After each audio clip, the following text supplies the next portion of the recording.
Hi, everybody, and welcome to another episode of Coffee With. I'm your host, Christopher Evans, and today we are really pleased to welcome Audrey Russo, President of the Pittsburgh Technology Council. Hi, Audrey. Hey there. So it is wonderful to have you on our show. It's great to be here. You and I have been together on the radio, but never on camera, so this will be a historic first. I know, that's true. You have a face for TV. I was glad you didn't say radio.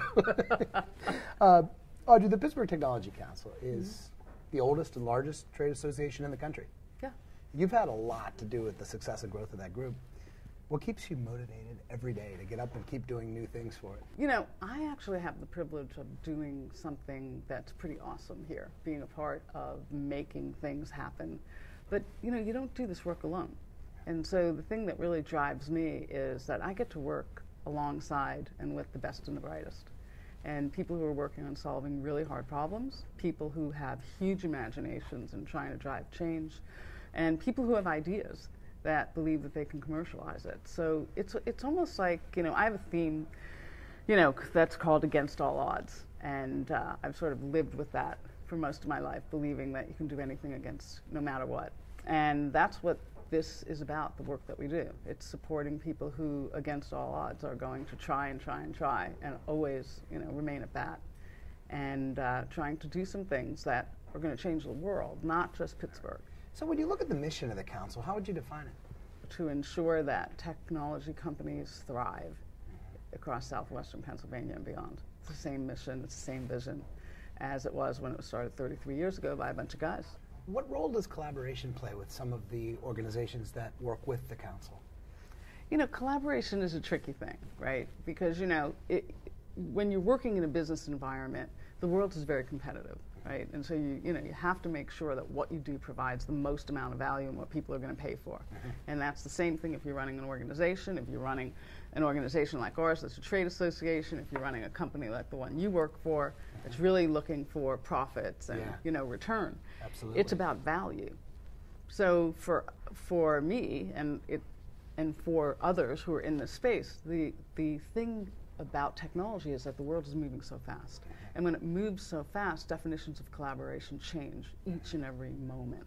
You know, what we thought was collaboration back 5 years ago is not what we think of collaboration today, whether that's social media or it's the way that we communicate or it's, you know, the way we use our smartphone. Collaboration takes so many different shapes and forms. So the thing that's so important is to make sure that you're resilient and that you're adaptable. You know, we talk a little bit about watching different trends in technology, and it's always changing. One that we watch a lot at Savier is the rise of the chief marketing officer and how the chief marketing officer is making more impactful decisions on technology than the CIO alone, the chief information officer. What thoughts do you have on that? Today, it's really about understanding the information and marrying that with the intuition of marketing. So the role of the chief information officer for many organizations and companies has changed. It's really changed, and they have to look at partnerships to make sure that marketing, you know, executives really have the tools that they need to try to make decisions across all those collaboration tools. Marketing never had those collaboration tools, even as 5 years ago. No, it's true.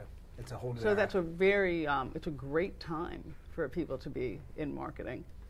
I think it is. Absolutely, I agree. You know, in my business travels, I've seen a lot of cities and a lot of different business ecosystems, but I have yet to encounter a technology council in the country that has put together as many programs and benefit as many companies as the Pittsburgh Technology Council. I mean, and this is, as you mentioned, going back a number of years. Right. What makes the region unique? Well, I think what makes this region unique is that Pittsburgh as a region, and if you look at the business ecosystem as a region, has been diverse.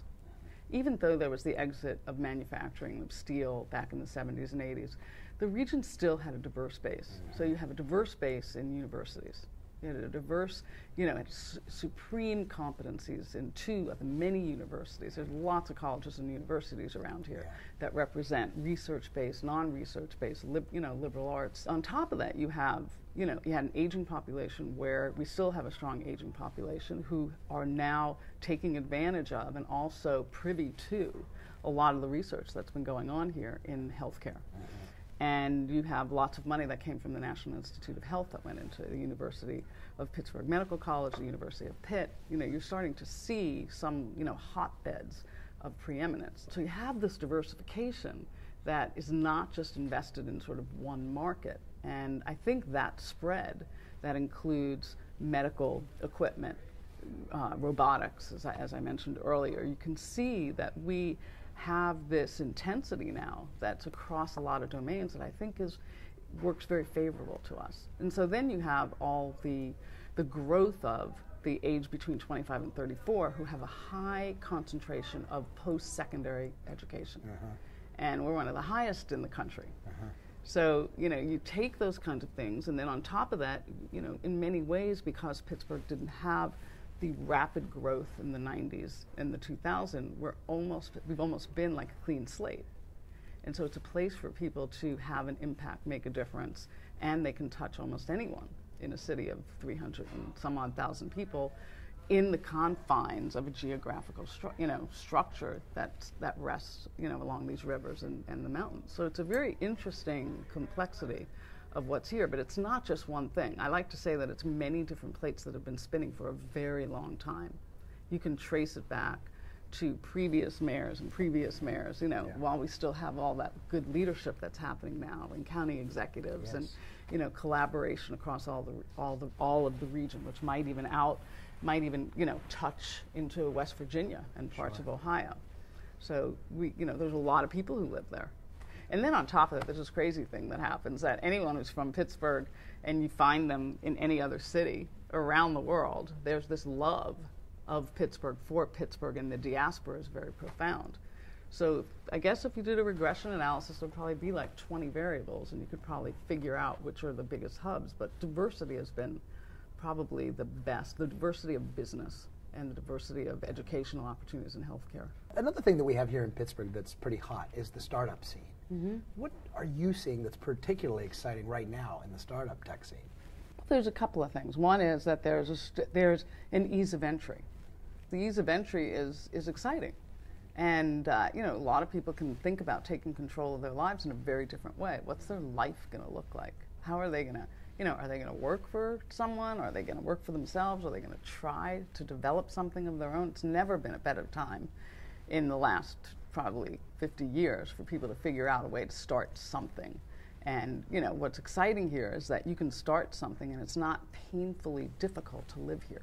Pair that with the background of 30 years plus of the Ben Franklins that came out of Governor Thornburg that help the ecosystems all around Pennsylvania, and including here in southwestern Pennsylvania, where they actually can contribute to companies and help companies start through accelerators, through incubators, through some of the government money, through the foundations. So there's lots of little percolations that have occurred where people have more options. You see that inside the universities. You see that in East Liberty. You see how Google really took hold in East Liberty. And their drive is to make sure that there's a whole bunch of growth companies that are starting right at their footsteps. That's what Google wants. They love that. They want that because they know that that kind of innovation that occurs outside the walls of big corporations is what's going to take all of us to the next level, because it's hard to innovate very often inside the walls of big structures. So if someone's out there in our audience looking at the council and saying, is it right for me?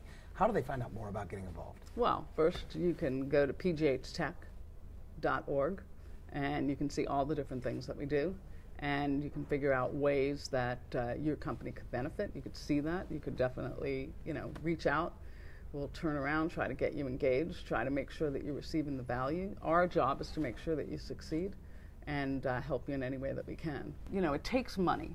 It takes money for, smaller companies and growth companies to sort of take a surge and grow the client base. And as you know, in marketing, it takes money. And much of that money comes from outside the region. So one of the things that we're really more aggressive on is having our presence outside the region, so that we're telling those stories way outside the region and tracking where that money is coming in from and getting closer to those places. And that means having more presence in New York, having more presence in Boston, having more presence in Silicon Valley, because that's where the relationships are. And so the more that we can do that, and the more that we can really connect people with opportunities and investments, because the next wave of innovation is not going to come out of Silicon Valley. It's going to come out of places like Pittsburgh. Audrey, you and your team have built an indispensable resource for the good folks of Pittsburgh. Congratulations on your success. No, thank you. We really appreciate you coming on Coffee With. It was a pleasure having you. Thank you. And we thank you for joining us on Coffee With.